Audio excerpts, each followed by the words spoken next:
الحمدللہ وکفا والصلاة والسلام علی عبادہ الذین اصطفیٰ خصوصاً علی افضلہم وخاتم النبیین محمد الامین وعلی آلہ واصحابہ اجمعین. اعوذ باللہ من الشیطان الرجیم. بسم اللہ الرحمن الرحیم. قال اللہ عز وجل فی کتابہ الکریم افحسب الذین کفروا ان یتخذوا عبادی من دونی اولیاء انا اعتدنا جہنم للکافرین نزلا قل هل ننبئکم بالاخسرین اعمالا الذین ضل سعیہم فی الحیاۃ الدنیا وہم یحسبون انہم یحسنون صنعا اولئک الذین کفروا بآیات ربہم ولقائہ فحبطت اعمالهم فلا نقیم لهم یوم القیامۃ وزنا ذالک جزاؤہم جہنم بما کفروا واتخذوا آیاتی ورسلی ہزوا ان الذین آمنوا وعملوا الصالحات کانت لهم جنات الفردوس نزلا خالدین فیہا لا یبغون عنہا حولا قل لو کان البحر مدادا لکلمات ربی لنفد البحر قبل ان تنفد کلمات ربی ولو جئنا بمثلہ مددا قل انما انا بشر مثلکم یوحا الی انما الہکم الہ واحد فمن کان یرجو لقاء ربہ فلیعمل عملا صالحا ولا یشرک بعبادۃ ربہ احدا. صدق اللہ العلی العظیم. ربی اشرح لی صدری ویسر لی امری واحلل عقدۃ من لسانی یفقہوا قولی. اللہم ارنا الحق حقا وارزقنا اتباعہ وارنا الباطل باطلا وارزقنا اجتنابہ. آمین یا رب العالمین. عزیز دوستو، اس وقت میں نے سورہ کہف کی آیت نمبر 102 سے لے کر 110 آیت نمبر 110 تک جو آیات ہیں ان کی تلاوت کی ہے، اور 110 نمبر آیت پر جا کر سورت بھی مکمل ہو جاتی ہے کہف. یہ آخری حصہ ہے اس سورت کا، اور یوں سمجھ لیں کہ یہ جتنے بھی مضامین ہم نے پڑھے ہیں نا، ان کا نچوڑ یہاں آ رہا ہے. جس طرح ایک آدمی جو ہے نا وہ گفتگو کرتا ہے تفصیل کے ساتھ گھنٹہ 2 گھنٹے، اور پھر اینڈ پر جا کر آخر پر جا کر جو ہے نا وہ کہتا کہ جی میری ساری بات کا لب لباب یہ ہے. یہ اس سورت کا لب لباب ہے جو اس وقت ہم انشاءاللہ جو ہے وہ پڑھنے لگے. اس درس کو، یہ سورہ کہف کا ہمارا 13واں درس ہے. اس سے پہلے جو ہے وہ 12 درس ہو گئے ہیں، یہ 13واں درس ہے. اور اس کا عنوان جو میں نے متعین کیا ہے وہ ہے بہت بڑا دجل اور دجالی پھندا، یا دجالی پھندے کہہ لیں. اس صورت کے حوالے سے پہلے بھی میں نے عرض کیا تھا کہ دجال جو ہے یا دجل جو ہے، دجالیت جو ہے، اس کے حوالے سے بھی اس صورت کی ایک اہمیت ہے۔ نبی صلی اللہ علیہ وسلم کی کئی احادیث ہیں جن میں اس صورت کو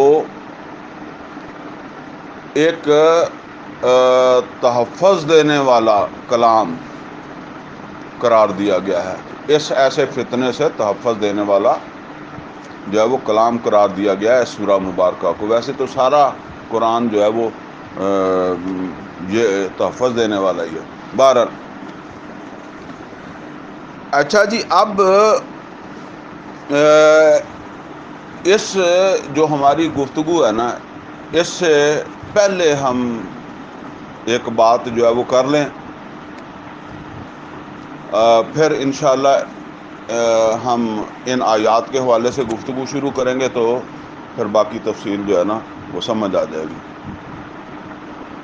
دیکھیں، اس دنیا کے اندر انسان جو ہے اس کو اللہ تعالیٰ نے کس کے لیے پیدا کیا، کس کام کے لیے پیدا کیا ہے، یہ طے کر لیں پہلے۔ اللہ نے سورہ ذاریات آیت نمبر 56 یا 56 اس میں فرمایا وَمَا خَلَقْتُ الْجِنَّ وَالْإِنسَ إِلَّا لِيَعْبُدُونَ، میں نے جنوں اور انسانوں کو صرف کس لیے پیدا کیا ہے؟ عبادت کے لیے پیدا کیا۔ اچھا، اس کا مطلب یہ ہے کہ اگر عبادت سے ہٹ کر کوئی ہم کام کرتے ہیں تو وہ پھر ہم اللہ کی مرضی کے خلاف کر رہے ہیں، کیونکہ اللہ نے ہمیں اس کے لیے تو پیدا ہی نہیں کیا۔ اب ظاہر بات ہے کہ ہم دکان بھی چلاتے ہیں، ہم نوکری بھی کرتے ہیں، ہم شادیاں بھی کرتے ہیں، ہم بچے بھی پالتے ہیں، اور یہ چلیں ہم گناہ گار ہیں، یہ تو انبیاء کے ساتھ بھی رہا ہے نا، شادیاں انہوں نے بھی کی، اپنے معاملات ان کے بھی ہوتے تھے۔ تو اب مسئلہ یہ ہے کہ اللہ تعالیٰ تو یہ فرما رہے ہیں نا کہ میں نے صرف عبادت کے لیے پیدا کیا، تو باقی کام یا تو وہ باقی کام جو ہے ان کو عبادت تسلیم کریں کہ وہ بھی عبادت ہی ہیں، یا پھر یہ ہے کہ پھر سرکشی ہو رہی ہے کہ جب آپ مسجد میں ہیں، نماز پڑھ رہے ہیں، ذکر اذکار کر رہے ہیں، روزہ رکھا ہوا ہے، حج پہ جا رہے ہیں تو عبادت ہے، باقی کیا ہے پھر؟ تو یہ سمجھ لیں پہلے کہ عبد جو ہے یہ اس کا اگر ہم ترجمہ کریں اردو زبان میں تو وہ ہے غلام، اور اگر فارسی میں ترجمہ کریں تو وہ ہے بندہ۔ نبی صلی اللہ علیہ وسلم کی پیدائش سے پہلے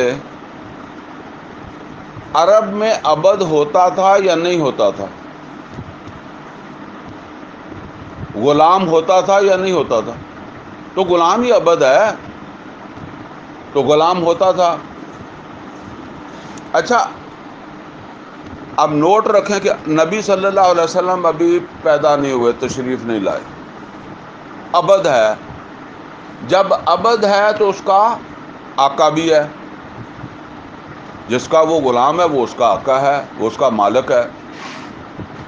اچھا، عبد کا جو عمل ہے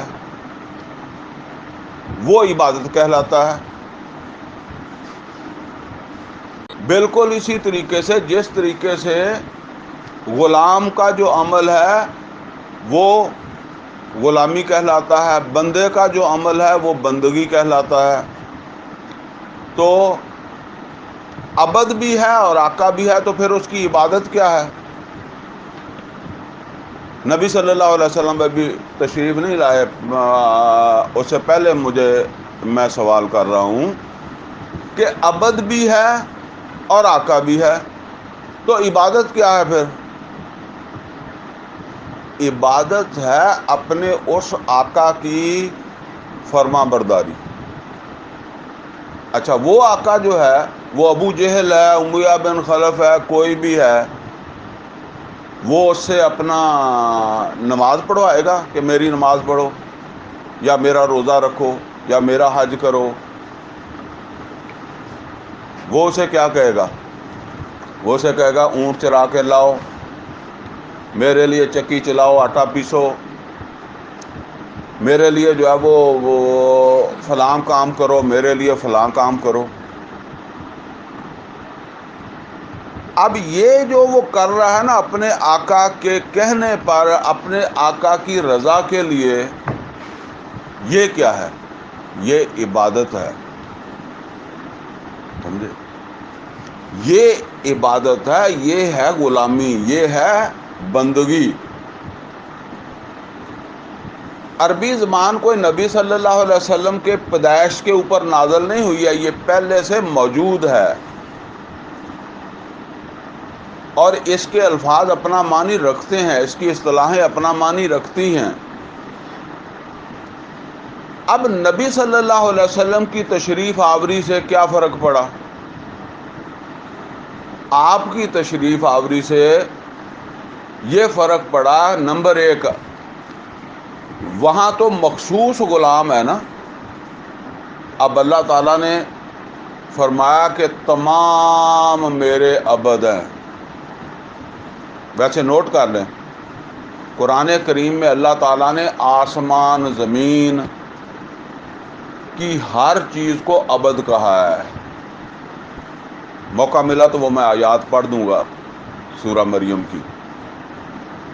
یعنی آپ یہ نہ سمجھیں کہ صرف ہم عبد ہیں۔ عبد سے مراد ہے جو اس کی ملکیت ہے، جو اس کا کہنا ماننے والا ہے، جس کا وہ مالک ہے، وہ سب عبد ہے۔ تو اس اعتبار سے جو ہے وہ اب سمجھ لیں کہ نبی صلی اللہ علیہ وسلم کی تشریف آوری سے یہ فرق پڑا کہ تمام، بلکہ تو تمام مخلوق، اور خصوصاً جو ایمان لے آئے ہیں، چلیں باقی تو ہم کہیں کہ کافر جو ہے اس نے آقا سے سرکشی کر لیا، نکل گیا، لیکن جس نے کہا اشہد لا الہ الا اللہ و اشہد ان محمدًا عبدہ و رسولہ، تو وہ گویا کہ جب وہ یہ مان رہا ہے کہ میرے رسول بھی اللہ کے عبد ہیں، تو پھر وہ کیسے عبدیت سے باہر ہو سکتا ہے؟ تو وہ بھی اللہ کا عبد ہے۔ لہذا اب اس نے جو اب عبادت کرنی ہے وہ کس کی کرنی ہے؟ وہ جو یہ آقا ہے جس کو ہم اللہ کہتے ہیں، اس کی عبادت کرنی ہے۔ تو عبادت کا پھر کیا مطلب ہوا؟ اس کی فرما برداری کرنی ہے، اور اس نے روزی بھی کمانی ہے تو اس کی مرضی کے مطابق کمانی ہے۔ اس نے رشتے نبھانے ہیں تو وہ بھی اس کی مرضی کے مطابق نبھانے ہیں۔ یعنی اپنے تمام معاملات اس کی رضا کے مطابق کرنے ہیں، اس کی مرضی کے مطابق کرنے ہیں۔ وہ صرف یہ ایک تصور جو بن گیا ہے نا کہ بس یہ نماز روزہ حج زکوٰۃ عبادت ہوتی ہے، اسی نے کام خراب کر دیا۔ ویسے میں وہ عرض کیا کرتا ہوں کہ بعض اوقات ایک چیز کل کے لیے بھی استعمال ہوتی ہے، جز کے لیے بھی استعمال ہوتی ہے۔ میں نے آپ کو مثال دی تھی کہ ایک درخت کھڑا ہے تو آپ اس کو بھی کہہ دیتے ہیں یہ آم ہے، اور ریڑھی کے اوپر پڑا ہوا یہ جو ایک فروٹ ہوتا ہے اس کو بھی آم کہہ دیتے ہیں۔ تو یہاں وہ جز کے لیے استعمال ہو رہا ہے، وہاں وہ کل کے لیے استعمال ہو رہا ہے۔ تو ہم یہ نہیں کہتے کہ نماز روزہ حج زکوٰۃ عبادت نہیں ہے، لیکن یہ ایک جز ہے۔ کل عبادت کیا ہے؟ کہ اللہ تعالیٰ کی مکمل ہر معاملے کے اندر جو ہے نا وہ اپنے آپ کو اللہ کا غلام سمجھنا، اللہ کا عبد سمجھنا۔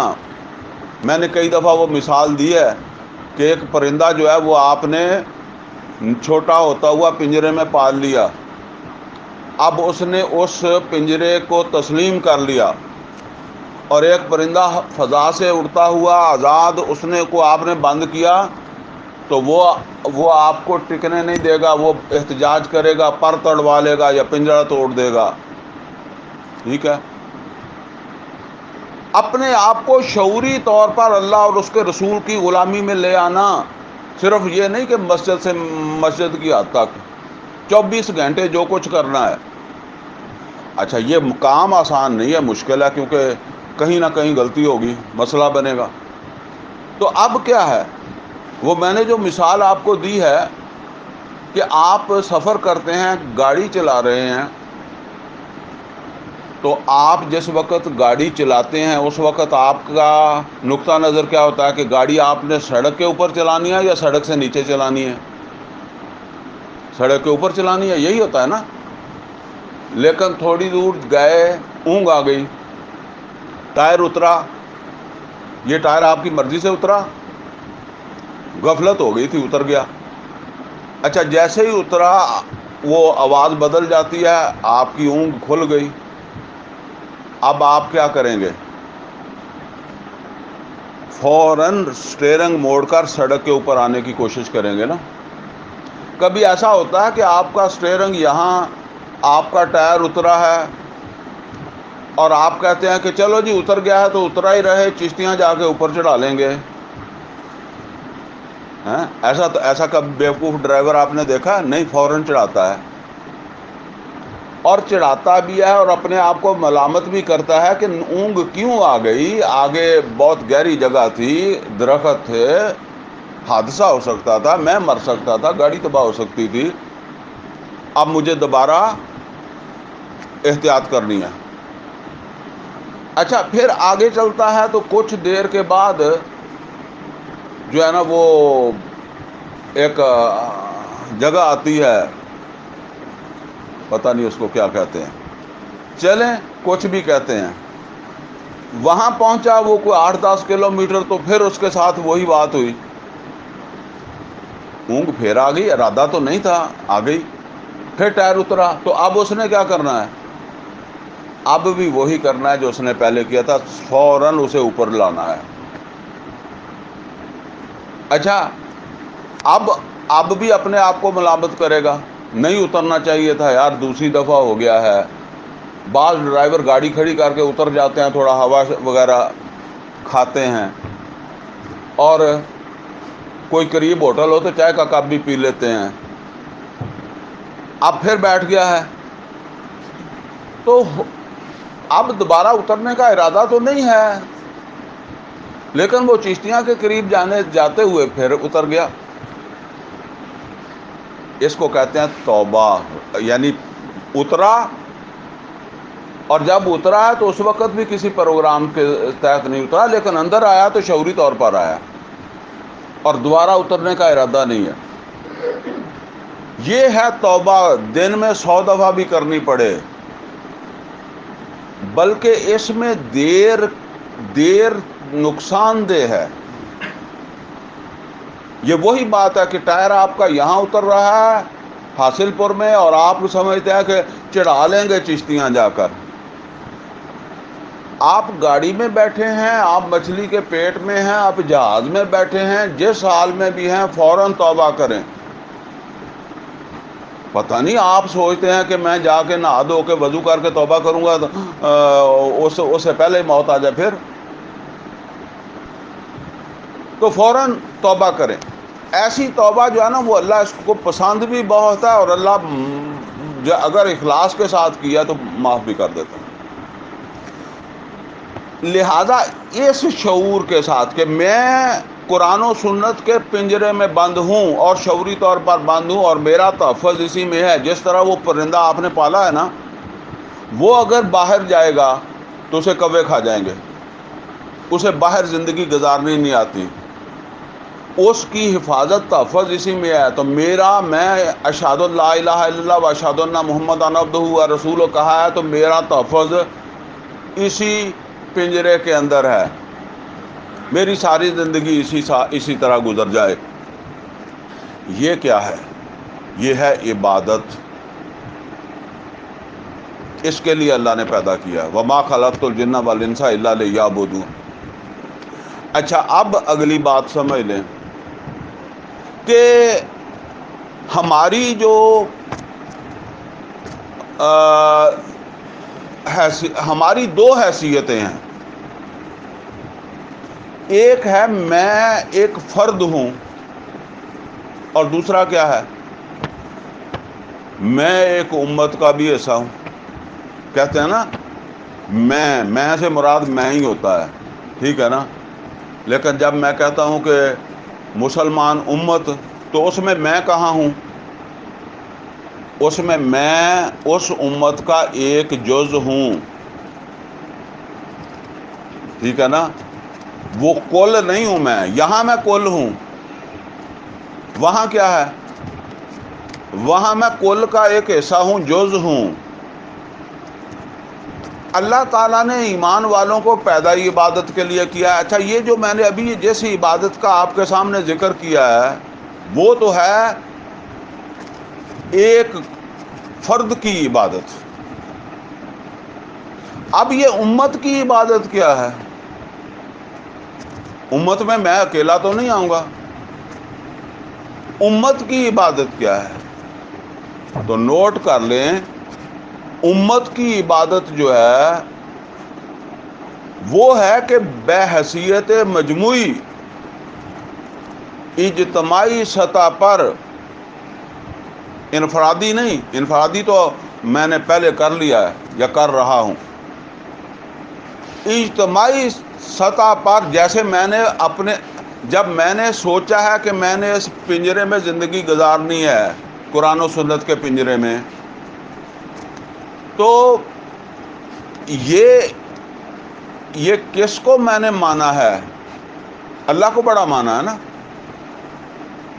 اب امت کی سطح کے اوپر کیا ہے کہ اجتماعی سطح پر اللہ تعالیٰ کو بڑا تسلیم کر لیا جائے، بڑا مان لیا جائے.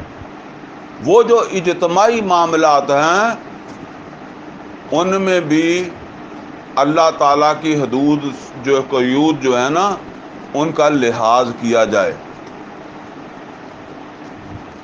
اچھا اب اس کو ذرا جوڑیں اس صورت کے ساتھ. پہلے چونکہ اس میں دو سوال کیے گئے تھے، ایک اصحاب کہف کے بارے میں، دوسرا ذوالقرنین کے بارے میں. اچھا ذوالقرنین جو ہے، اصحاب کہف جو ہیں جن کا واقعہ پہلے آیا، وہ کس مرحلے میں ہیں، عبادت کے کس مرحلے میں ہیں، جس کا میں نے ذکر پہلے کیا ہے. کیونکہ ابھی وہ اجتماعی سطح پر تک تو بات نہیں پہنچی ہے نا. اور اس طرف محمد رسول اللہ صلی اللہ علیہ وسلم اور محمد رسول اللہ صلی اللہ علیہ وسلم کے ساتھی، یہ بھی کون سی عبادت کر رہے ہیں؟ وہی اپنی انفرادی سطح پر. مکہ میں ہے نا، سورت مکہ میں نازل ہو رہی ہے، سورہ کہف مکہ میں نازل ہو رہی ہے. یہ مماثلت ہے وہ اصحاب کہف اور محمد اور رسول اللہ صلی اللہ علیہ وسلم اور آپ کے ساتھیوں اور آپ کی جد و جہد میں. یعنی یہ وہ سطح، وہی سطح ہے جو اصحاب کہف کی ہے، وہی سطح ہے اس وقت مسلمانوں کی بھی. اصحاب کہف کو اللہ تعالیٰ نے کہف میں لے جا کر تحفظ کر دیا، اور پھر اس کے بعد ان کی ڈیتھ ہو گئی. آگے سفر ان کا نہیں ہوا. یہ نہیں ہے کہ ان کا ارادہ نہیں تھا، آگے سفر نہیں ہوا، اللہ کو نہیں منظور تھا، بس نہیں ہوا. لیکن محمد اور رسول اللہ صلی اللہ علیہ وسلم اور آپ کے صحابہ کو کیا بتایا جا رہا ہے؟ آپ کو بھی اللہ تحفظ دے گا، لیکن غار میں نہیں، کسی اور طرح دے گا. اور وہ مدینے کی شکل میں دیا. لیکن اس کے بعد بھی ایک کام ہے، وہ کام ہے امت کی عبادت. وہ ہے امت کی عبادت. یہ فرد کی سطح پر تو عبادت ہو گئی ہے، امت کی سطح پر عبادت ہے. اور اس کے لیے نمونہ پیش کیا ذوالقرنین. ذوالقرنین نے اسلامی حکومت قائم کی. یہ ہے امت کی عبادت. بلکہ اس سے اگلی بات بھی ہے. اس سے اگلی بات کیا ہے کہ ذوالقرنین نے صرف اسلامی حکومت قائم کر کے بیٹھ نہیں گیا، بلکہ کیا کیا، پھر وہ بڑھتا چلا گیا. دیکھیں اس میں ان باتوں کو سمجھنے کی ضرورت ہے. وہ اگر مغرب کی طرف بڑھا ہے تو زمین ختم ہو گئی ہے اس کے اعتبار سے. اگر وہ مشرق کی طرف بڑھا ہے تو زمین ختم ہو گئی ہے، سمندر آ گیا.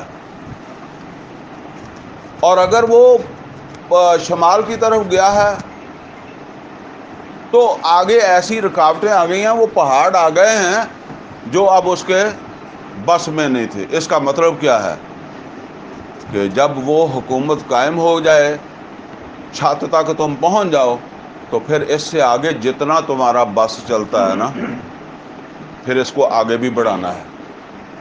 نبی صلی اللہ علیہ وسلم نے یہ چھت تک جو ہے وہ پہنچایا نا. عمر فاروق رضی اللہ تعالیٰ عنہ نے پھر ہر سمت اس کی سرحدیں بڑھائی ہیں نا.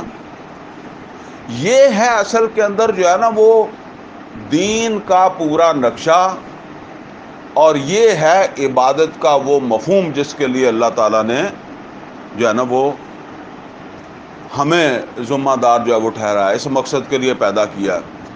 اس کو ایک اور طرح سمجھ لیں، کیونکہ اس کے بارے میں بہت ساری غلطیاں پائی جاتی ہیں.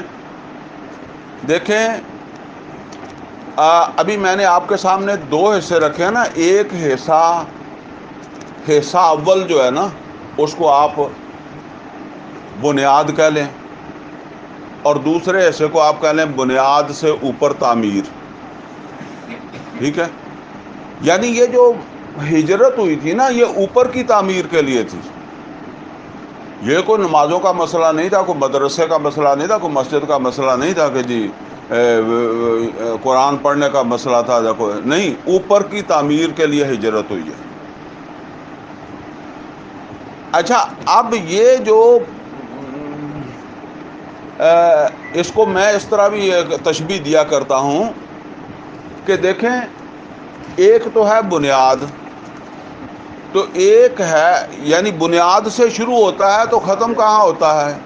جو تعمیر ہوتی ہے اس کا ٹاپ جو ہے نا وہ چھت ہے. اگر آپ کا کوئی پلاٹ ہے اور آپ اس کی بنیادیں رکھ رہے ہیں، اور آپ کے ذہن کے اندر یہ بات ہے کہ میں نے نقشے کے مطابق اسے چھت تک لے کر جانا ہے، ٹاپ تک لے کر جانا ہے، تو جب آپ بنیادیں کھود رہے ہیں، کوئی بندہ آپ کے پاس آتا ہے، وہ آ کے کہتا ہے چودھری صاحب کیا کر رہے ہیں؟ تو آپ اسے کہتے ہیں مکان بنا رہا ہوں. کیا آپ کی بات غلط ہے؟ ٹھیک ہے. جب آپ، کیونکہ آپ وہ مکان کا حصہ ہے، وہ بنیادیں مکان کا حصہ ہے. اچھا، جب آپ چھت ڈال رہے ہیں، اس وقت کوئی بندہ آتا ہے، وہ کہتا ہے چودھری صاحب کیا کرتے ہیں؟ کر رہے ہیں. تو آپ کیا کہتے ہیں؟ مکان بنا رہا ہوں. تو یہ سارا ایک ہی عمل ہے. اچھا، اب دوسری بات سمجھ لیں. آپ نے ایک پلاٹ خریدا تھا، اور وہ پلاٹ جو تھا وہ خالی پڑا ہوا تھا. ہمارے ہاں کہتے ہیں جی کوئی اور ہی قبضہ کر لے گا، پتہ تو لگے. پتہ نہیں ہے کتنے کے لوگوں کے پاس رجسٹری ہوگی اس کی. کئی دفعہ ایسا ہوتا ہے کہ پلاٹ ایک ہوتا ہے، کئی رجسٹری لے کر پھرتے ہیں. تو آپ نے سوچا کہ یار میں کوئی دو چار وار تو اردو میں، پنجابی میں کہتے ہیں جی، چلیں جو بھی کہتے ہیں آپ کو سمجھ آ گئی ہے. تو یعنی وہ بنیاد میں دو چار جو ہے نا وہ اینٹیں رکھ کر جو ہے وہ اس طرح ایک نشاندہی کر لوں. ٹھیک ہے. اب کوئی بندہ آتا ہے وہ کہتا ہے چودھری صاحب مکان بنا رہا ہے، آپ کہتے ہیں نہیں بھائی مکان کہاں بنا رہا ہوں، میں تو نشاندہی کر رہا ہوں، پتہ تو چلے، ملکیت کا پتہ چلے۔ یہ پہلا حصہ آپ کی ملکیت کو ثابت کرتا ہے، یہ پہلی عبادت آپ کی ملکیت کو ثابت کرتی ہے۔ یہ مکہ میں جو میں نے مثال دی ہے نا، یہ ہماری ملکیت کو ثابت کرتی ہے، یہ بنیاد ہے۔ نبی صلی اللہ علیہ وسلم نے فرمایا بنی الاسلام علی خمس، اسلام کی بنیاد 5 چیزوں کے اوپر ہے: شہادت اللہ الہ الا اللہ وان محمد عبدہ ورسولہ واقام الصلاۃ وایتاء الزکوٰۃ وصوم رمضان وحج البیت من استطاع الیہ سبیلا۔ آپ نے نشاندہی کر لی ہے کہ میرا اسلام پر قبضہ ہے، میں مسلمان ہوں، ٹھیک ہے نا۔ اب اس سے آگے تعمیر جو ہے اس کا کوئی آپ کا پروگرام ہے یا نہیں ہے؟ اگر تو ہے اور آپ خلوص کے لیے آگے کی کوشش کر رہے ہیں تو آپ جو بھی عمل کر رہے ہیں نا وہ نمبر 1 جہاد فی سبیل اللہ ہے۔ اگر آگے کے نقشے کے ساتھ کر رہے ہیں تو جو بھی کر رہے ہیں وہ کیا ہے؟ جہاد فی سبیل اللہ ہے۔ اور آپ کا تصور دین بھی ٹھیک ہے اور تصور عبادت بھی ٹھیک ہے، اور بالفرض آپ صرف وہ نشاندہی کر کے بیٹھے ہیں تو تصور عبادت بھی ادھورا ہے اور تصور جو ہے نا وہ دین وہ بھی جو ہے وہ ادھورا ہے۔ یہ دین جب ہم کہتے ہیں تو یہ دین ان دونوں حصوں کے جڑنے سے ہے۔ دیکھیں میں نے ایک کہا کہ جب آپ اس اوپر کا چھت کا پروگرام آپ کے ذہن میں ہے تو بنیادیں بناتے وقت بھی آپ کہتے ہیں مکان بنا رہا ہوں۔ آپ ابھی بنیادوں پر ہیں اور آپ کو پتا ہے کہ میں نے وہ کام بھی کرنا ہے جو ذوالقرنین نے کیا تھا اور وہ بھی کرنا ہے جو محمد رسول اللہ صلی اللہ علیہ وسلم نے کیا تھا، تو یہ سارا عمل جہاد فی سبیل اللہ، اور بلکہ جہاد فی سبیل اللہ کا زیادہ تعلق جو ہے نا اوپر کے کام سے ہے۔ مثال کے طور پر آپ نے کبھی کہا کہ میں نماز فی سبیل اللہ پڑھ کے آیا ہوں؟ آپ نے کبھی کہا میں روزہ فی سبیل اللہ رکھا ہے؟ آپ نے کبھی کہا میں قرآن فی سبیل اللہ پڑھا ہے، میں نے قرآن فی سبیل اللہ حفظ کیا ہے، میں ذکر کرتا ہوں فی سبیل اللہ؟ کبھی آپ نے یہ کہا کہ میں نے حج فی سبیل اللہ کیا ہے؟ اور اگر آپ کہہ دیں تو دوسرا کی سمجھے گا؟ وہ سمجھے گا کہ اس کو کسی نے خرات میں کروایا ہے، یا اس نے مانگ کر بھیک مانگ کر حج کر لیا ہے فی سبیل اللہ۔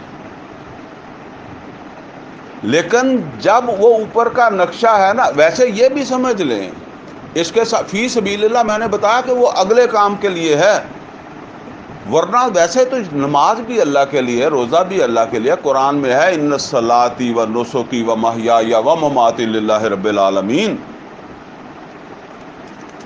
اگلے نقشے کے ساتھ ہے۔ اور پھر اس رستے میں آپ نے اگلے پروگرام کے ساتھ جو بھی وقت لگا رہے ہیں، جو بھی وسائل لگا رہے ہیں، جو بھی صلاحیت لگا رہے ہیں، اخلاص کے ساتھ وہ ساری کی ساری پھر اس کھاتے میں جا رہی ہے، وہ جہاد فی سبیل اللہ کے کھاتے میں جا رہی ہے، اور وہ عبادت کے اس مکمل تصور، اللہ کے دین کی سربلندی، اللہ کی بڑائی، اس کھاتے کے اندر جو ہے وہ یہ سارا کچھ جا رہا ہے۔ یہ بات نوٹ کر لیں، لازمی نہیں ہے کہ آپ آگے تک پہنچ جائیں. اصحاب کہف بھی آگے تک نہیں پہنچے تھے، نوح علیہ الصلوۃ والسلام بھی نہیں پہنچے تھے، اور لوط علیہ الصلوۃ والسلام بھی نہیں پہنچے تھے. البتہ محمد اور رسول اللہ صلی اللہ علیہ وسلم پہنچے ہیں، داؤد علیہ الصلوۃ والسلام پہنچے ہیں، سلیمان علیہ الصلوۃ والسلام پہنچے ہیں، اور طالوت وہ بھی پہنچا ہے. اور ذوالقرنین کی تو شان ہی کیا ہے، اس کی تو مطلب یہ ہے کہ شان جو اللہ نے بیان کیا ہے، پچھلا درس پھر آپ ذرا دوبارہ سن لیں گے تو پھر آپ کو سمجھ آ جائے گی، ٹھیک ہے نا.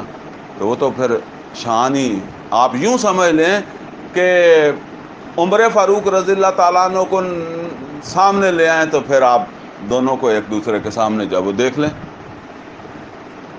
تو یہ حالانکہ وہ پیغمبر نہیں تھا، طالوت بھی پیغمبر نہیں تھا. تو بہرحال یہ سمجھ لیں جی، یہ ہے وہ مشن.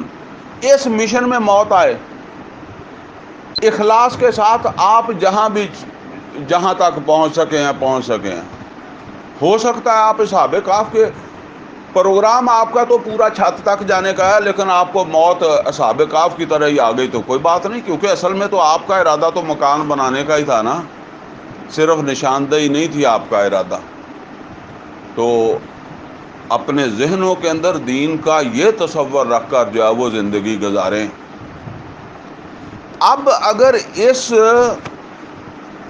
تصور کو جو ہے نا وہ یوں سمجھ لیں کہ شیطان دھندلا دے یا دنیا کی محبت دھندلا دے. ہم نے پیچھے پڑھا ہے کہ یہ دو محرکات ہوتے ہیں. اسی صورت میں ہمارے 2 درس گزرے ہیں، اب مجھے درسوں کا نمبر نہیں یاد آ رہا. ایک یہ ہے کہ دنیا کی محبت جو ہے وہ پھر انسان کو جو ہے نا وہ یہ محدود تصور جو ہے نا اسی کے اندر لپیٹ دیتی ہے. دوسرا شیطان جو ہے وہ لپیٹ دیتا ہے. یہ 2 علیحدہ علیحدہ درس ہمارے جو ہے نا وہ اسی صورت کے ہو چکے ہیں اس سے پہلے. بہرحال اب اس پس منظر میں جو گفتگو ہو رہی ہے نا، ذرا اس کو سمجھ لیں. فرمایا افحسب الذین کفروا ان یتخذوا عبادی من دونی اولیاء، کیا گمان کیا، حساب لگایا وہ لوگ جنہوں نے کفر کیا. اچھا نوٹ کریں، ایک کفر وہ ہے جو ہمارے معروف ہے، ایک وہ تو سمجھ لیں ایمان ہی نہیں لایا تو کفر کر رہا ہے. ایک کفر وہ ہے جو ایمان لانے کے بعد کرتا ہے. اس کفر کو کیا کہتے ہیں؟ اس کو کہتے ہیں ناشکری ناقدری.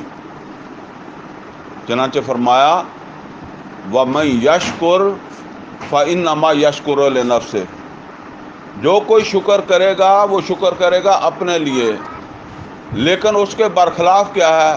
وَمَن كَفَرَ فَإِنَّ اللَّهَ غَنِيٌّ حَمِيدٌ، جو کافرہ کفر کرے گا. کون سا کفر؟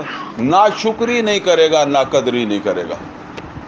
تو یہاں ناشکری ناقدری کیا ہے کہ اللہ تعالیٰ نے کتنی تفصیل کے ساتھ بتا دیا کہ دجال کس کس طریقے سے لپیٹے مارے گا، اور کس طرح اللہ تعالیٰ نے تمہارے لیے دین کا تصور ان کے سوالوں کے پس منظر میں تمہارے لیے دین کا وہ پورا تصور. اب جوڑ لیں اصحاب کہف کو اور ذوالقرنین کو، اور پھر محمد اور رسول اللہ صلی اللہ علیہ وسلم کی سیرت کو دیکھ لیں. یعنی آپ دیکھیں محمد اور رسول اللہ صلی اللہ علیہ وسلم کی سیرت جو ہے نا وہ مکہ سے شروع ہو کر مدینہ میں سلطنت کے قیام تک، یہ اصحاب کہف اور ذوالقرنین کو جوڑ کر دیکھیں تو یہی ہے، ٹھیک ہے نا. تو اتنا کچھ واضح قرآن میں کر دینے کے بعد اور محمد اور رسول اللہ صلی اللہ علیہ وسلم کے عمل میں واضح کر دینے کے بعد جو ہے وہ پھر بھی نہ شکری کرے نہ قدری کرے، وہ اپنے ہی کوئی تصورات بنا کر جو ہے وہ چل رہا ہو. تو فرمایا کہ افحسب الذین کفروا ان یتخذوا عبادی من دونی اولیاء، تو کیا وہ کچھ اچھا یہاں جو بات ہے نا وہ سمجھ لیں، جب ایمان لانے کے بعد بندہ نہ شکری کرے گا نہ قدری کرے گا، بشرطے کہ اس کا شعور ٹھیک ہو، تو پھر وہ سیدھا سیدھا نہیں کرے گا، وہ پھر کوئی نہ کوئی سہارا ڈھونڈے گا۔ کیا سہارا ڈھونڈے گا؟ محمد رسول اللہ صلی اللہ علیہ وسلم کا امتی ہوں، محمد رسول اللہ صلی اللہ علیہ وسلم کا امتی جہنم میں نہیں جائے گا۔ اگر محمد رسول اللہ صلی اللہ علیہ وسلم کا، وہ پھر کہانیاں سنائیں گے کہ رسول اللہ سب خود انکار کر دیں گے جنت جانے سے کہ بھئی میرا تو یہ بندہ رہ گیا ہے، اس کو بھی پہلے ڈالو، ٹھیک ہے نا۔ اسی طریقے سے کسی بزرگ کے ساتھ تعلق ہے، کسی پیر کے ساتھ تعلق ہے، پھر اس طرح کی کہانیاں بنائیں گے اور سنائیں گے کہ کوئی بات ہی اللہ کو پسند آ جائے گی، ٹھیک ہے نا، اسی کے اوپر غفور ہے، رحیم ہے، وہ ساری باتیں جو ہے نا وہ اب یہ پیروں کے ساتھ، شیخ عبد القادر جیلانی کے ساتھ تعلق، ٹھیک ہے نا۔ اب یہ سمجھ لیں جی کہ کیا محمد اور رسول اللہ صلی اللہ علیہ وسلم اپنی زندگی میں اس تصور دین سے خوش تھے؟ مطلب محمد اور رسول اللہ صلی اللہ علیہ وسلم تبوک جا رہے ہیں، ایک آدمی کہتا ہے جی میں یہاں مسجد نبوی کا معتکف ہو جاتا ہوں، میں یہاں نمازیں پڑھوں گا، اذانیں دوں گا، روزے سے رہوں گا، تو کیا محمد اور رسول اللہ صلی اللہ علیہ وسلم اس آدمی کو تسلی دیتے تھے کوئی بات نہیں تمہاری میں سواری کر دوں گا، تم مسجد نبوی سنبھال، ٹھیک ہے نا، بس مسجد نبوی سانبھ لے، تینوں تیرے لیے جنت پکی ہے؟ کوئی سمجھتا ہے کہ اس طرح جو ہے نا وہ ہو سکتا تھا؟ اور پھر بدری صحابیوں کو بھی سزا دی گئی ہے، ٹھیک ہے نا۔ تو جس نے یہ تصور خود بنا لیا ہے، پھر اس نے کہاں سے بنا لیا؟ اچھا، یہ تصور عیسائیوں نے بھی بنایا ہے کہ جی عیسیٰ علیہ السلام اللہ کے بیٹے ہیں، تو ہم عیسیٰ علیہ السلام کے امتی ہیں، بیٹا باپ سے نہیں چھڑوا سکے گا، ٹھیک ہے نا، بیٹا باپ سے چھڑوا لے گا اپنے ماننے والوں کو۔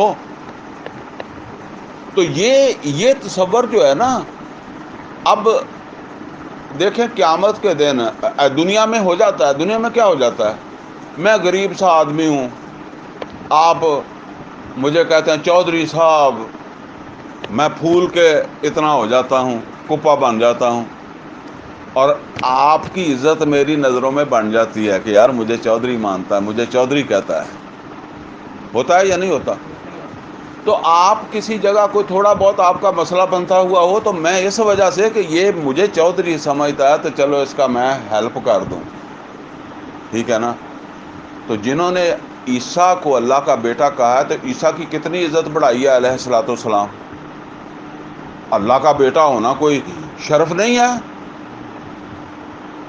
تو اب اللہ تعالیٰ کہتا ہے کہ قیامت کے دن عیسیٰ علیہ السلام اس وجہ سے کہ انہوں نے عیسیٰ علیہ السلام کی عزت بڑھائی تھی، تو عیسیٰ میرے سامنے آ جائے گا۔ اللہ نے وہ نقشہ پیش کیا ہے کہ اللہ فرمائے گا اے عیسیٰ تو نے کہا تھا مجھے اور میری ماں کو معبود بنا لینا، الہین، دونوں کو معبود بنا لینا۔ عیسیٰ علیہ السلام کہیں گے اے اللہ میری مجال نہیں ہے، جب تک میں ان کے درمیان تھا میں نے یہ تصور نہیں دیا تھا، اور محمد اور رسول اللہ صلی اللہ علیہ وسلم بھی جب تک یہ تھے تو وہ دین کا انہوں نے یہ تصور نہیں دیا تھا جس کو ہم نے کافی سمجھ لیا، یہ ہم نے بھی بعد میں بنایا، انہوں نے بھی بعد میں بنایا۔ تو عیسیٰ علیہ السلام تو لا تعلقی کر دیں گے۔ کوئی شیخ عبد القادر جیلانی، کوئی بڑے سے بڑا اللہ کا بندہ جس نے اگر تو اس نے تصور دیا ہے تو پھر تو وہ خود پکڑا جائے گا مجرم ہے، تو اگر اس نے دیا نہیں ہے تو وہ تو لا تعلقی کا اعلان کر دے گا۔ تو اللہ تعالیٰ فرماتے ہیں کہ یہ جو سہارے بنائے بیٹھے ہیں، اور یہ جو میں نے دین کا ایک تصور ان کو سمجھایا ہے، اور جو محمد رسول اللہ صلی اللہ علیہ وسلم نے سمجھایا ہے، اس سے ہٹ کر اپنی جنت کھڑی کیے بیٹھے ہیں اپنے تصورات کی بنیاد کے اوپر۔ تو فرمایا کہ کیا انہوں نے سمجھا ان یتخذوا عبادی من دونی اولیاء، میرے بندوں کو مجھے بائی پاس کر کے اپنا دوست بنا لیں گے، اپنے دوست بنا کے اپنا کام نکال لیں گے، یعنی میری جو بات ہے یا جو میری ہدایت ہے یا جو میرا دیا ہوا تصور ہے اور جو محمد رسول اللہ صلی اللہ علیہ وسلم نے عملاً تصور دیا ہے، اس کو نظر انداز کر کے تو یہ بچ جائیں گے۔ فرمایا انا اعتدنا جہنم للکافرین نزلا، فرمایا کہ ہم نے ایسے ناشکروں کے لیے جہنم تیار کی ہے، وہاں مہمان نوازی کریں گے۔ یہ سوچتے ہیں کہ جنت چلے جائیں گے، وہاں ہم ان کو ویلکم کہیں گے، وہاں کل نبی صلی اللہ علیہ وسلم ان سے کہہ دیں حال ننبئکم بالاخسرین اعمالا، کیا ہم تمہیں بتائیں کہ سب سے زیادہ گھاٹے والے عمل کن کے رہے، خسارے والے عمل کن کے رہے۔ یا نوٹ کریں، عمل تو ہے، اگر اوپر والا حصہ جو ہے وہ جو میں نے کہا کہ امت کی عبادت، اس کو اگر ہم نظر انداز کر دیں تو پھر بھی عمل تو ہمارے ہیں، ہم نماز پڑھتے ہیں، داڑھی رکھی ہوئی ہے، پگڑی رکھی ہوئی ہے، اور بہت ساری باتیں ہیں، ٹھیک ہے نا، نیری دنیا تو نہیں ہے، یہ بھی ساتھ لیے۔ مسلمان تو پھر مکس ہی چلتا ہے نا، بچے بھی پالتا ہے، دوسرے تیسرے بھی کام بھی کرتا ہے۔ تو فرمایا کہ ہم بتائیں کن کے اعمال انہیں خسارہ دے گئے۔ قل هل ننبئکم بالاخسرین اعمالا، کیا ہم بتائیں کہ کن کے اعمال جو ہے وہ ان کے لیے خسارے کا باعث بن گئے۔ الذین ضل سعیہم فی الحیات الدنیا وہم یحسبون انہم یحسنون صنعا۔ اچھا، یہ ہوتا کیوں ہے؟ اصل میں یہ ہوتا ہے، وہ جو کعب بن مالک رضی اللہ تعالیٰ عنہ نے بتایا نا کہ میرا باغ تھا، کھجوریں پکی ہوئی تھی، پھر گھر کی ٹھنڈی چھاؤں تھی، ہیں، پھر بیوی ہے، بچے ہیں، دل نہیں کرتا، دل کرتا ہے کہ نماز پڑھ کے اللہ کو راضی کر لوں، دل کرتا ہے کہ تسبیحیں کر کر کے جنت میں چلا جاؤں، ٹھیک ہے، یہ نعرے مار کر چلا جاؤں اللہ اکبر کے، کرنا کچھ نہ پڑے۔ یہ وہ کعب بن مالک رضی اللہ تعالیٰ نے بتایا نا کہ کیا وجہ تھی میں نہیں گیا، وہ وجہ وہ بتائی جا رہی ہے۔ تو فرمایا کہ بس جو ان میں کھپ گئے اور اپنی جگہ، وہ کعب بن مالک سے رضی اللہ تعالیٰ عنہ، ان کی تو اصلاح ہو گئی نا، محمد رسول اللہ صلی اللہ علیہ وسلم موجود تھے۔ اب بھی اصلاح خود کر لے بندہ اپنی، ٹھیک ہے نا، اگر یہ ہم سن رہے ہیں تو ہم اپنی اصلاح کر سکتے ہیں، نہیں تو چلتے رہیں گے۔ کئی سارے منافقوں نے اس وقت بھی اصلاح نہیں کی، چلتے رہے۔ تو اپنی جگہ وہ سمجھتے رہے کہ ہم ٹھیک جا رہے ہیں، مکان بنا لیا، کاروبار چلا لیا، بچے جو ہے وہ فلاں فلاں مقام تک جو ہے وہ پہنچ گئے ہیں، نماز تو میں نے کبھی چھوڑی نہیں، داڑھی میں نے بچپن میں جو ہے وہ رکھ لی تھی، اسی کو انہوں نے کافی سمجھا ہوا ہے۔ اولئک الذین کفروا بآیات ربہم ولقائہ فحبطت اعمالہم فلا نقیم لہم یوم القیامۃ وزنا۔ یہ وہ پھندے ہیں جن میں پھندا ہے مسلمان کے لیے، مسلمان پھنستا ہے ان پھندوں میں۔ فرمایا کہ یہی وہ لوگ ہیں کہ جنہوں نے اللہ تعالیٰ کی آیات کی نہ شکری کی نہ قدری کی۔ یہاں دیکھیں کتنا واضح کر کے بتایا، میں تو آپ کو وہ جوڑ کر بتاتا ہوں نا کہ اصحاب کہف اور ذوالقرنین، یہی دین ہے۔ تو فرمایا کہ اور پھر اس کے اوپر کیا ہے؟ اوپر ہے محمد اور رسول اللہ صلی اللہ علیہ وسلم کا عمل. اور محمد اور رسول اللہ صلی اللہ علیہ وسلم کسی آدمی سے راضی نہیں ہوئے. آپ نے کسی کو شاباش دی ہو کہ چلو جی تو خندق سے بھاگ گیا تھا، تینوں شاباش ہیں، تو جو ہے وہ تبوک نہیں گیا تھا، تجھے شاباش، تیری داڑھی لمبی تھی، تجھے شاباش، تو نماز میں کبھی پیچھے نہیں رہا، تجھے شاباش. اس کا یہ مطلب نہیں ہے کہ نماز چھوڑ دے، داڑھی چھوڑ دے، یہ ساتھ ہے. فرمایا اولئک الذین کفروا بآیات ربہم ولقائہ، یہی وہ لوگ ہیں جنہوں نے اپنے رب کی آیات کا کفر کیا، یعنی ناقدری کی، ناشکری کی. اپنے رسول کو مطلب یہ ہے کہ رسول کا عمل جو ہے اس سے کوئی رہنمائی نہیں لی، اللہ کی کتاب سے، سورہ کہف سے رہنمائی نہیں لی، چلیں دور نہ جائیں. فَحَبِطَتْ أَعْمَالُهُمْ، تو وہ جو ان کے اعمال ہیں نا وہ بھی بے وقت ہو گئے ہیں. فَلَا نُقِيمُ لَهُمْ يَوْمَ الْقِيَامَةِ وَزْنًا، ان اعمال کا وزن بھی ہم نہیں کریں گے. جب یہ وہ اوپر والے تصور کے بغیر ہیں تو اللہ تعالیٰ فرماتا ہے کہ ہمیں اس کے وزن کی بھی ضرورت نہیں ہے. ذَلِكَ جَزَاؤُهُمْ جَهَنَّمُ بِمَا كَفَرُوا، ان کا بدلہ کیا ہے؟ اس کفر کا، اس ناشکری کا بدلہ کیا ہے؟ یہ ہے جہنم. وَاتَّخَذُوا آیَاتِي وَرُسُلِي هُزُوًا، اللہ تعالیٰ کہتا ہے کہ میری آیات کو اور میرے رسول کو مذاق سمجھا. یعنی میری آیات، یہ سورہ، آپ صرف سورہ کہف کے اوپر اٹینشن دے دیں تو یہ بھی دیکھیں، یہ اللہ تعالیٰ نے ایک نا بڑی چیز رکھی ہوئی ہے قرآن.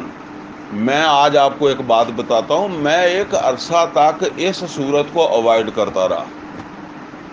کیوں اوائڈ کرتا رہا؟ ویسے درس نہیں دیے میں نے اس کے. میرے ذہن میں آتا تھا کہ یار اس میں مجھے کوئی ایسا درس جو میں سمجھوں کہ دوں، مطلب میری اپنی کام علمی تھی، یہ نہیں کہ اس میں یہ تو اور میں نے اب اس کو ایک طرف سے شروع کیا ہے تو میں کہتا ہوں کہ اس کا تو ہر جگہ ہر چیز جو ہے وہ اپنی جگہ بالکل فٹ ہے. اس میں سے کوئی چیز بھی ایسے نہیں ہے.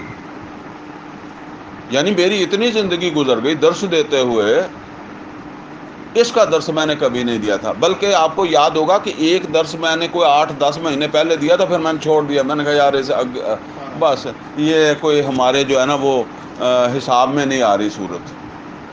لیکن پھر میں نے سوچا کہ نہیں، اس کو مکمل کرتے ہیں. اب کرنے پر آیا ہوں تو اب میں اینڈ پر پہنچا ہوں، تو اب مجھے ہر درس اپنی جگہ جو ہے وہ بالکل فٹ لگتا ہے. اللہ تعالیٰ فرما رہا ہے کہ ذالک جزاؤہم جہنم بما کفروا واتخذوا آیاتی ورسلی ہزوا. میری ان آیات کو، یہ جو میں نے واقعہ تمہیں سنا دیا، یہ میں اس کو محدود کر رہا ہوں، آیات تو ساری ہیں نا. یہ جو تمہیں اصحاب کہف کا واقعہ سنایا، یہ ذوالقرنین کا واقعہ سنایا ہے، پھر اس کو مذاق سمجھا ہے؟ یا پھر ہمارے رسول نے ان دونوں کو اکٹھا کر دیا اپنی زندگی میں، اور کسی بھی آدھے تصور والے کو شاباش نہیں دی؟ تو تم آدھا تصور رکھ کر پھر ہمارے رسول جو ہیں ان کو مذاق سمجھتے ہو کہ وہ ویسے ہی آئے تھے. ان الذین آمنوا وعملوا الصالحات، نہیں، اس کے مقابلے میں جو ایمان لا کر عمل صالح کریں گے، مکمل تصور کے ساتھ رسول کی پوری زندگی کو سامنے رکھ کر زندگی گزاریں گے، کانت لہم جنات الفردوس نزلا، ان کی مہمان نوازی ہوگی جنت کے اندر.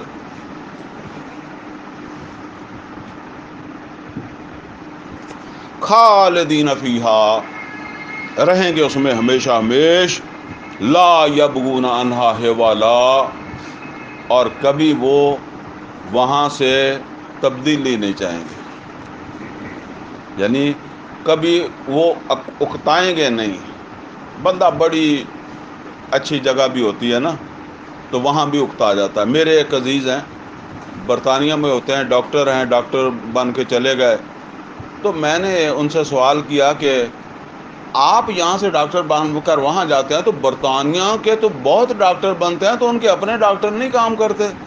وہ کہتا ہے کہ وہ وہاں نہیں رہتے، کوئی کہتا ہے میں نیوزی لینڈ جاؤں گا، کوئی کہتا ہے میں فلاں ملک میں جاؤں گا، اور وہ اسی طرح کہتے ہیں، وہ کہتے ہیں کہ یہ پاکستانی آواز سے ٹھیک ہے یہ ملک، جس طرح ہم کہتے ہیں نا، ہیں پاکستانیوں کے لیے ہم دیکھیں پاکستان سے تنگ ہے تو افغانی پاکستان میں گھسنے سے باز نہیں آتے ہیں، ان کے لیے یہ انگلینڈ ہے۔ تو وہ کہتا ہے کہ وہ تو وہاں کام کر کے خوش نہیں ہوتے جہاں ہم کرتے ہیں، وہ آگے اور کی تلاش میں جاتے ہیں۔ تو بس مطلب یہ ہے کہ کہیں بھی آپ ہوں گے تو آپ اکتا جائیں گے، تو اللہ تعالیٰ نے فرمایا کہ وہاں کوئی اکتاہٹ نہیں ہوگی۔ کل، اور اے نبی صلی اللہ علیہ وسلم ان سے کہہ دیں، لو کان قل لو کان البحر مدادا لکلمات ربی لنفد البحر قبل ان تنفد کلمات ربی ولو جئنا بمثلہ مددا۔ اے نبی صلی اللہ علیہ وسلم ان سے کہہ دیں کہ اگر جو ہے نا وہ سمندر بن جائے سیاہی میرے رب کے کلمات جو ہے وہ لکھنے کے لیے، تو یہ ختم ہو جائے گا، اگرچہ ہم اتنا سمندر اتنی سیاہی اور بھی لے آئیں میرے رب کے کلمات ختم نہیں ہوں گے، یہ سیاہی ختم ہو جائے گی۔ اچھا، یہ مضمون جو ہے نا وہ سورہ حامیم سجدہ میں بھی آیا ہے، وہاں اللہ تعالیٰ نے یہ بات فرمائی ہے کہ اگر 7 سمندر سیاہی بن جائیں اور تمام درخت کلمے بن جائیں اور میرے رب کے کلمات جو ہے یا رب کے کلمات جو ہے ان کو لکھنا شروع کیا جائے، اور پھر اتنی سیاہی اور بھی شامل کر دی جائے، تو ختم کیا ہوگا؟ سیاہی، کلمات ختم نہیں ہوں گے۔ اب اس بات کو ذرا شارٹ سمجھ لیں، کیونکہ اگر آگے بھی ایک آیت ہے اس پر بھی میں نے بات کرنی ہے۔ دیکھیں یہ کلمہ کیا ہے؟ آپ کو پتہ ہے کہ عیسیٰ علیہ السلام کو اللہ تعالیٰ نے اپنا کلمہ کہا ہے قرآن کریم میں؟ اللہ تعالیٰ نے فرمایا کہ عیسیٰ ہمارا ایک کلمہ ہے۔ اللہ تعالیٰ جب کوئی چیز پیدا کرتا ہے نا، نئی پیدا کرتا ہے، آپ یہ سمجھ لیں کہ جو روٹین سے ہٹ کر پیدا کرتا ہے، تو اس کے لیے جو حکم اللہ جاری کرتا ہے نا اس کو کہتے ہیں کلمہ۔ عیسیٰ علیہ السلام ایک نئی چیز تھے، کیونکہ باپ نہیں تھا نا، تو اس وجہ سے ان کی تخلیق جو ہے وہ کلمہ، ٹھیک ہے، اسی لیے اللہ نے کہا وہ اللہ کا ایک کلمہ ہے۔ تو اس طرح سمجھ لیں کہ یہ کائنات میں جو چیز بھی پیدا ہوئی ہے نا وہ کس سے پیدا ہوئی ہے؟ اللہ کے کلمے سے۔ اچھا، اب کیا کچھ اللہ نے پیدا کیا ہے؟ ہم تو صرف یہ زمین جو ہے نا یا پانی یا فضا کو جانتے ہیں، اور یہاں کی مخلوقات ہی ہم نہیں گن سکتے، شمار نہیں کر سکتے۔ آپ تمام انسانوں کو ایک مخلوق سمجھے نا، ایک کلمے کی مار سمجھے، تو ایسے بھی ہم مخلوقات ساری نہیں گن سکتے۔ تو جو کائنات ہے نا، یہ آج کے تصور کے مطابق یا آج کے علم کے مطابق یہ اتنی وسیع ہے کہ ہمارا دماغ جو ہے نا یا ہمارا علم جو ہے وہ اس کے بہت تھوڑے سے حصے تک پہنچ سکا ہے، سمجھے نا؟ کتنا کچھ ہے، ہمیں کوئی علم نہیں ہے کیا کچھ اللہ نے بنایا۔ میں صرف ایک اشارہ آپ کو بتا دوں، اللہ کے نبی صلی اللہ علیہ وسلم نے فرمایا کہ ایک چھوٹے درجے کا جنتی ایک اوپر کے اپنے سے اوپر، صرف اپنے سے اوپر والے جنتی کو کیسے دیکھے گا؟ جیسے ہم ستارے دیکھتے ہیں۔ یہ ہے نیچے والا اپنے سے اوپر والے کو دیکھ رہا ہے، تو جو کئی درجے اوپر ہوگا اس کو وہ کہاں جائے گا؟ اور اس حساب سے اگر 2-2.5 ہزار بندہ بھی جنت میں بھیجنا ہو اللہ نے تو وہ کائنات کتنی بڑی ہوگی؟ میں ویسے کہہ رہا نا کہ 2-2.5 ہزار بندے نو بھی اس حساب نال جنت دینی ہے کہ بھئی ہے زمین ہے تو ستاریاں تک اس بندے دی ہے، ایڈے ایڈے فاصلے تے ہے، تو پھر کائنات کتنی بڑی ہوگی؟ کیا ہمارا دماغ اس کا احاطہ کر سکتا ہے؟ یہ سائنسدان جو ہے نا، انہوں نے بھی ان کا یہ کہنا ہے کہ کئی ستارے اپنی جگہ پر نہیں ہیں لیکن ہمیں نظر آتے ہیں۔ کیوں نظر آتے ہیں؟ یہ نظر اس لیے آتے ہیں کہ وہ جو وہاں جب ستارہ تھا اس وقت سے جو اس کا عکس چلا آ رہا ہے ابھی وہی رستے میں ہے، سمجھ گئے؟ وہ اچھا، اس کو آپ ایک اور طریقے سے سمجھ لیں، یہ نیٹ پہ آپ دیکھتے ہیں نا، یا چلے لاہور سے آپ کیا سمجھتے ہیں؟ وہ بجلی والے بیٹھے ہیں، لاہور سے اگر بجلی چھوڑی جائے تو اسے کچھ ٹائم لگتا ہے یہاں تک پہنچنے میں یا نہیں لگتا؟ لگتا ہے، شاید آدھا منٹ لگتا ہوگا یا منٹ لگتا ہوگا، مجھے نہیں پتا۔ اسی طریقے سے سورج کی روشنی کو یہاں آنے تک کوئی 8 منٹ کے لگتے ہیں کہ زمین تک پہنچنے میں۔ آپ یہ سمجھ لیں کہ سورج روشنی دے کر ہٹ گیا تو آپ کو اس کے 8 منٹ بعد بھی نظر آنا ہے، ٹھیک ہے نا؟ سورج کے غائب ہونے کے 8 منٹ بعد بھی آپ کو سورج وہاں نظر آئے گا، حالانکہ سورج تو چلا گیا۔ یہ نیٹ کے اوپر جس وقت آپ بات کرتے ہیں نا تو کبھی آپ فیل کرتے ہوں گے کہ آپ بات بند کر دیتے ہیں تو وہاں کوئی تھوڑا سا بعد میں بند ہوتی ہے، کیونکہ وہ گھوم پھر کے آتی ہے نا، اس طرح۔ لہذا اس فاصلے کو کہ سینکڑوں سال پہلے ستارہ غائب ہو گیا ہے لیکن ہمیں نظر آ رہا ہے، تو اس فاصلے کو ناپنے کے لیے کیسے ناپیں بھائی؟ انہوں نے کہا لائٹ ایئر، روشنی کے سال۔ ایک جو مطلب یہ ہے کہ لائٹ کی سپیڈ کیا ہے، وہ ابھی 8 منٹ میں سورج کی پہنچتی ہے، تو اس کو پتہ نہیں کس حساب سے کہ بھئی 100 میل یا 1000 میل جو ہے اس کو 1 منٹ کے برابر رکھ لیں۔ یہ مجھے صحیح نہیں پیمانے کا پتہ، لیکن میں بہرحال یہ اس طرح کر کے انہوں نے اسے لائٹ ایئر بنایا ہے، وہ لائٹ ایئر ہوتا ہے، ٹھیک ہے نا؟ وہ کہتے ہیں اتنے لائٹ ایئر کے اوپر یہ فلاں ستارہ ہے یا فلاں سیارہ ہے یا فلاں گلیکسی ہے۔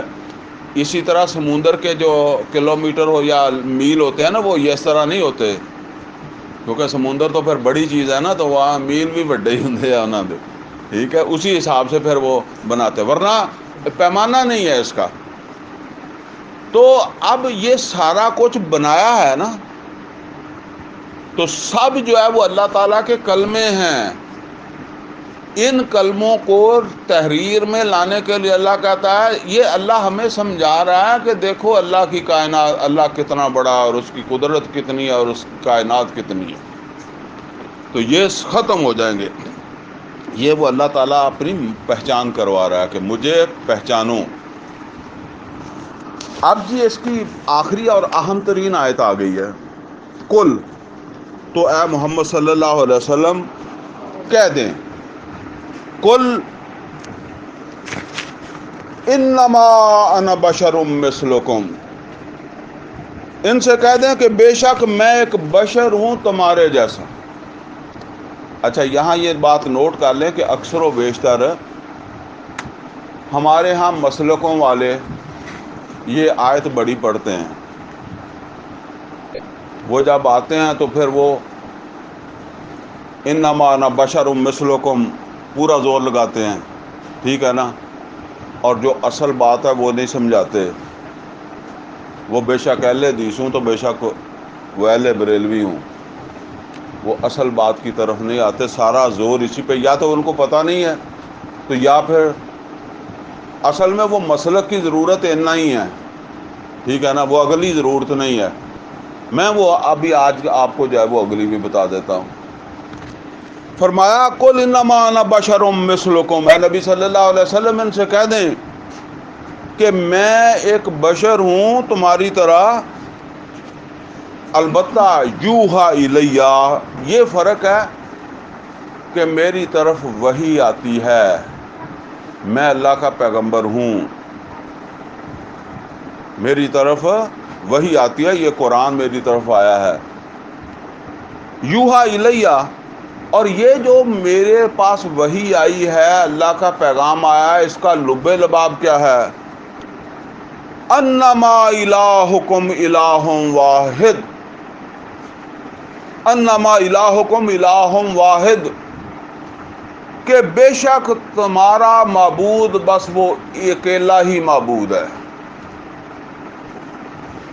یعنی میرے اس اللہ کی اس وحی کا خلاصہ کیا ہے کہ تمہارا معبود اکیلا ہی ہے۔ اچھا، معبود کسے کہتے ہیں؟ جس کی عبادت کی جائے۔ میں نے درس کے شروع میں کیا بتایا کہ عبادت کس کو کہتے ہیں؟ اس کا مطلب کیا ہے کہ تمہاری پوری زندگی میں کوئی اور اللہ کے مقابلے پر نہ آ جائے، تمہاری انفرادی، وہ مکے کی زندگی میں بھی اور پھر مدینے کی زندگی میں بھی۔ اچھا، اب کون آ سکتا ہے؟ کوئی بھی آ سکتا ہے نا، بیوی آ سکتی ہے، بچے آ سکتے ہیں، کوئی اور آ سکتا ہے۔ اچھا، آپ کہیں کہ جی بیوی بھی نہیں آنے دیتے ہم، بچے بھی نہیں آنے دیتے، آپ کا نفس آ جاتا ہے، یہ نفس بھی الہ بن جاتا ہے، یہ بھی معبود بن جاتا ہے۔ قرآن میں 2 دفعہ فرمایا افرأیت من اتخذ الہہ ہوا، کیا دیکھا آپ نے اس شخص کو، من اتخذ الہہ ہوا وَأَضَلَّهُ اللَّهُ عَلَىٰ علم، علم کے باوجود گمراہ ہو گیا، اپنے نفس کی مان کر، اپنے دل کی مان کر۔ جب اپنے نفس کو الہ مان لیا ہے تو پھر اللہ کو بھی معبود مان رہا ہے، تو اپنے نفس کو بھی مان رہا ہے، تو یہ شامل ہو گیا کہ نہیں ہو گیا؟ یہ دوسرا معبود بن گیا کہ نہیں بن گیا؟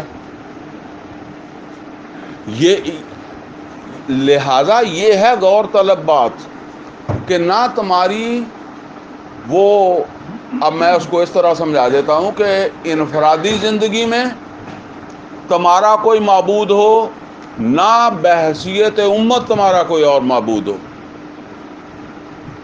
نہ تم نے اپنی انفرادی زندگی میں جہاں اللہ کا رسول کا حکم آ گیا ہے اس کے مقابلے میں کسی کے حکم کو اہمیت دینی ہے، نہ تم نے بطور امت جہاں اللہ اور اس کے رسول صلی اللہ علیہ وسلم کا حکم آ گیا ہے کسی دوسرے کو اہمیت دینی ہے۔ یہ ہے اصل اصول۔ باقی یہ بات ہے کہ اگر تمہارے پاس طاقت ہے تو طاقت سے روکو، ورنہ زبان سے روکو، اگر بے بس و مجبور ہو تو دل میں برا سمجھو۔ ہاں، یہ نہیں ہو سکتا کہ تمہارے پاس طاقت ہے تو تم دل میں برا سمجھو، یا تم بول سکتے ہو تو تم صرف دل میں برا سمجھو، پھر نہیں ہے، کیونکہ یہ اللہ کو جواب دینا ہے۔ تو یہ اس وقت ہی ہے جب آپ کے پاس طاقت واقعی نہیں ہے، اور اللہ کو معلوم ہے تو وہاں چھوٹ جائے گا کہ طاقت نہیں تھی، زبان سے بولتا رہا، اور پھر یہ بول بھی نہیں سکتا تھا، یہ گونگا تھا، یا حالات ایسے تھے، موت کا ڈر تھا، تو یہ دل میں برا سمجھتا رہا۔ اب اللہ نے حساب لینا، کسی بندے نے کسی سے حساب نہیں لینا، کسی اور کو معبود نہیں بنانا، کسی اور کی نہیں اہمیت۔ تو فرمایا کہ وَإِلَٰهُكُمْ إِلَٰهٌ وَاحِدٌ، تمہارا معبود بس ایک ہی معبود ہے، فمن کان یرجو لقاء ربہ، تو جس کو بھی اس بات کا یقین ہے نا کہ اس نے اپنے رب سے ملاقات کرنی ہے، مر کر اپنے رب کے پاس جانا ہے، فَلْيَعْمَلْ عَمَلًا صَالِحًا، تو وہ کیا کرے؟ وہ صالح عمل کر لے، دوسرے سہارے کی بجائے۔ وہ پیچھے آیا نا کہ میرے شروع آیت میں آیا نا، آفا حسب الذین کفروا ان یتخذوا عبادی من دونی اولیاء، کسی اور سہارے کو تلاش نہ کرے، وہ سہارا تلاش کرے اپنے عمل کا۔ فَلْيَعْمَلْ عَمَلًا صَالِحًا، وہ صالح عمل کر کے آئے، وَلَا يُشْرِكْ بِعِبَادَةِ رَبِّهِ أَحَدًا، اس طرح کہ وہ اپنے رب کی عبادت اس طرح کرے کہ اس کی عبادت میں کوئی دوسرا شریک نہ ہو، کوئی دوسرا الہ شریک نہ ہو، نہ تو وہ اس کی انفرادی زندگی کے اوپر تو بہرحال جہاں تک ہمارا بس چلتا ہے ہم سارے ہی پابند ہیں، اور اگر غلطی ہوتی ہے تو توبہ کریں، اور اجتماعی زندگی جو ہے نا اس کے لیے پھر ہمیں کوشش کرنی چاہیے، ٹھیک ہے نا۔ تو بہرحال کوشش پورے اخلاص سے کرنی ہے، اس کے لیے وسائل بھی لگانے ہیں، اس کے لیے صلاحیتیں بھی لگانی ہیں، اس کے لیے وقت بھی لگانا ہے۔ تو بس ارادہ تو کچھ اور بھی تھا، بہرحال یہیں میں اس کو جو ہے وہ ختم کرتا ہوں۔ انشاءاللہ زندگی رہی تو اس آیت کو دوبارہ پڑھیں گے، کیونکہ اس پہ میری تسلی نہیں ہوئی، تو پھر کبھی موقع رہا تو انشاءاللہ، ایک دفعہ تو اس کو پورا کر دیا ہے نا، تو پھر کسی وقت کریں گے۔ اقول قولی ھذا واستغفر لی ولکم ولسائر المسلمین والمسلمات۔